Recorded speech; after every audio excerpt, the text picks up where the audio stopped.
Welcome back to my channel. કેમ છો બધા? મજામાં ને? તો સ્વાગત છે તમારું આજના નવા વ્લોગમાં. ગુડ ઇવનિંગ, જય માતાજી, હર હર મહાદેવ.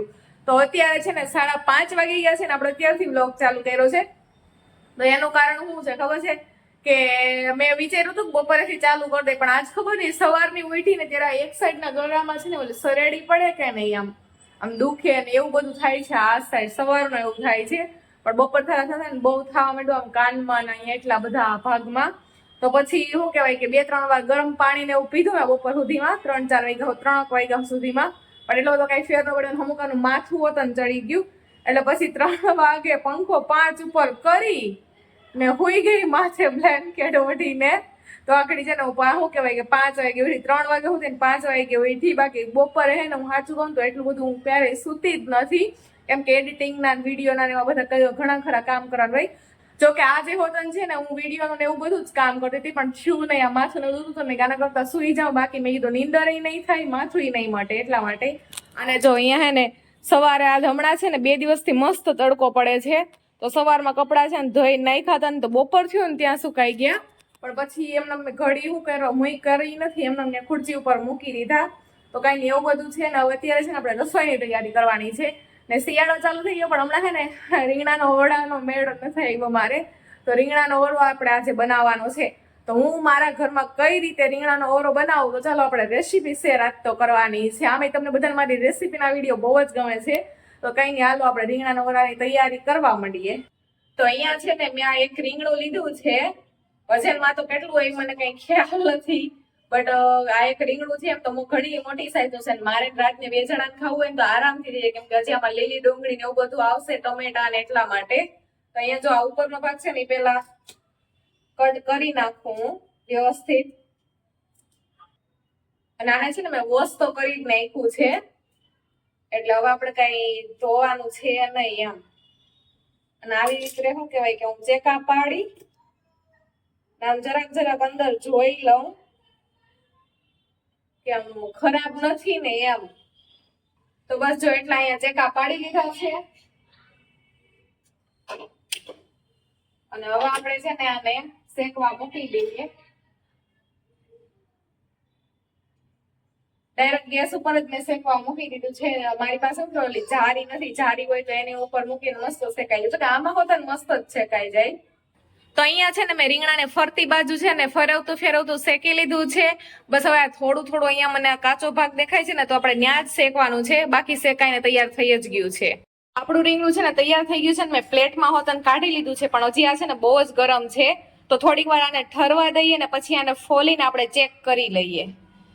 તો અહીંયા છે ને રીંગણું ઠરી ગયું ને એ પછી મેં રીંગણાને સરખાઈથી ફોલીને ચેક કરી લીધું છે કે અંદરથી ખરાબ કે સડેલું કે નથી નીકળ્યું ને એવી રીતે. તો કઈ નહીં, ચાલો હવે છે ને આપણે વઘાર કરી લઈએ આનો. તો અહીંયા છે ને મેં કડાઈમાં તેલ મૂકી દીધું છે ને આપણું તેલ છે ને થોડુંક એવું થઈ પણ ગયું છે.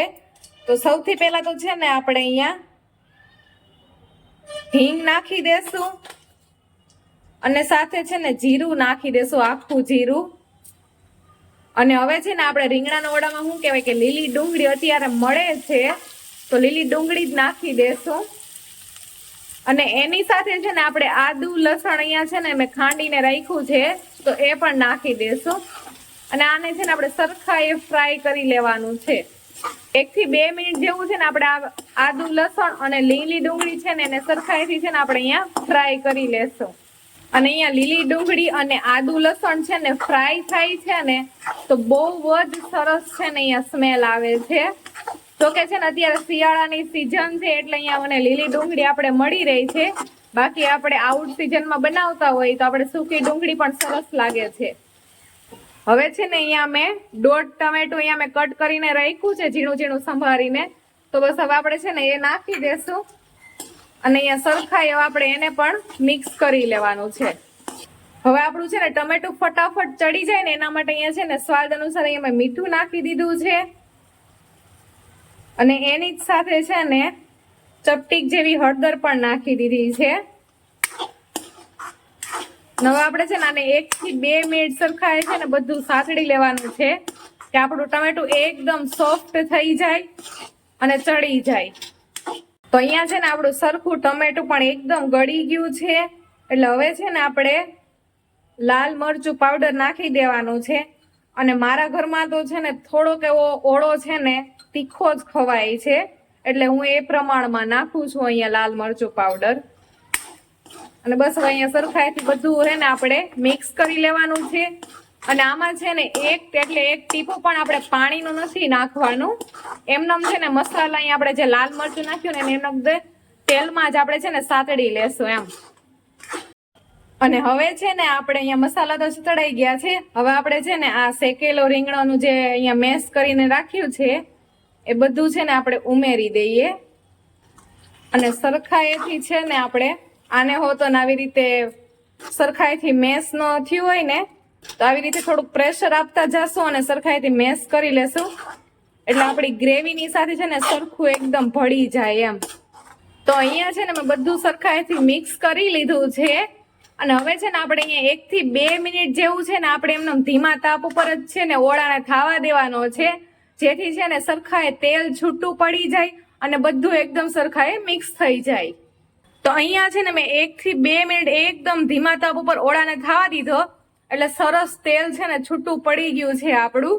અને હવે છે ને લાસ્ટમાં આપણે આ સરસ મજાના લીલા ધાણા મેં અહીંયા ધોઈને રાખ્યા હતા કટ કરીને, તો બસ એ નાખી લેવાના છે અને સરખા એ છે ને બધું મિક્સ કરી દેવાનું છે. તો આપણો સરસ મજાનો રીંગણાનો ઓળો બનીને તૈયાર થઈ ગયો છે. તો હવે છે ને 6:45 જેવો ટાઈમ થઈ ગયો છે અને રોટલી બનાવવાની છે. તો ફટાફટ હું રોટલી બનાવી નાખું, કેમ કે હમણાં રાજ પણ આવી જશે. અને રીંગણાના ઓળા સાથે છે ને બાજરાના રોટલા બહુ મસ્ત લાગે, મને ખબર છે. બટ હવે આજે છે ને મારાથી ખવાય એમ છે ને, કેમ કે આ એક સાઈડ મારી બહુ આમ દુખે છે એટલા માટે. એટલે મેં વિચાર્યું છે કે રોટલી જ કરી નાખો એમ. પાછો 1-2 દિવસ પછી ગમે ત્યારે બનાવશું ત્યારે આપણે રોટલા કરી નાખશું. તો ચાલો આવી જાવ બધા જમવા. આપણું જમવાનું સરસ મજાનું છે ને તૈયાર થઈ ગયું છે. ચાલો તમને બતાવું. તો અહીંયા છે ને આપણો સરસ મજાનો રીંગણાનો ઓરો, એ તો તમને બધાને ખબર જ છે. એની સાથે આ સરસ મજાનું સલાડ, છાશ, અહીંયા સરસ મજાનું આપણું દહીં અને આ છે આપણી રોટલી. તો આવું સરસ મજાનું જમવાનું છે. હું રાજ જય માતાજી, હર હર મહાદેવ બધાને. કેમ છો બધા? તો કેવો લાગ્યો તમને મારો રીંગણાનો ઓળો? કઈ નો ઘટ્યો, આ સરપ્રાઈઝ આપી દીધી હતી. આ સરપ્રાઈઝ આપી ને, રીંગણાનો ઓળો ખવડાવ્યો તમને. એટલા દિવસે કહેતો હતો કે ઓળો ઓળો મને મળી. હા, તો કેવો લાગ્યો ઈ તો કહું. મારો રીંગણાનો ઓળો મસ્ત મસ્ત લાગ્યો. કઈ નો ઘટે, કઈ નો ઘટે, કઈ નો. બધા ખાવા. હા, રીંગણાનો ઓળો ને સલાડ છે. હા, સલાડ ને એવું બધું છે. એકદમ મસ્ત સલાડ છે, રીંગણાનો ઓળો છે, રોટલી છે. તો કઈ નહીં હાલો, આવી જાવ બધા જમવા. રીંગણાનો ઓળો એક નંબર બન્યો છે, કાંઈ નો ઘટે. એકદમ લીલી ડુંગળી ને આદુ લસણ ભરપૂર નાખ્યું છે. બાકી એક્સ્ટ્રા કોઈ ગરમ મસાલા મેં નાખ્યા નથી, કેમ કે આદુ લસણ અને લીલી ડુંગળી કે સૂકી ડુંગળી જે હોય એ ખાલી એટલું નાખીને રીંગણાનો ઓળો બનાવીએ ને, એમાં મતલબ અઢળક સ્વાદ આવે, કાંઈ નો ઘટે. તો ચાલો આવી જાવ બધા જમવા. તો કઈ નહીં, ચાલો હવે છે ને જમીને થઈ ગયા છે ફ્રી અને હવે વાગી ગયા છે 10:30 11 જેવો. તો આ બ્લોગને છે ને આપણે અહીંયા જ એન્ડ કરી નાખીએ. તમને બધાને મારી રેસીપી કેવી લાગી એ કહેવાનું ભૂલતા નહીં. એક સરસ મજાનો કોમેન્ટ કરી દેજો. અને તમે ઓળો આ જ રીતથી બનાવો છો કે કોઈ બીજી રીતથી બનાવો છો એ પણ કહેજો. તો કઈ નહીં, ચાલો હવે છે ને આ વિડીયોને તમે ફટાફટ લાઈક કરી દેજો, તમારા ફ્રેન્ડ ફેમિલી સાથે શેર કરી દેજો અને ચેનલને છે ને સરસ મજાની એક સબસ્ક્રાઇબ બટન આવેલું છે એ દબાવી દેજો, જેથી આપણી ફેમિલી મોટી થતી જાય. બાકી કઈ નહીં, ચાલો હવે આપણે મળશું કાલે. ત્યાં સુધી બધાને જય માતાજી, હર હર મહાદેવ.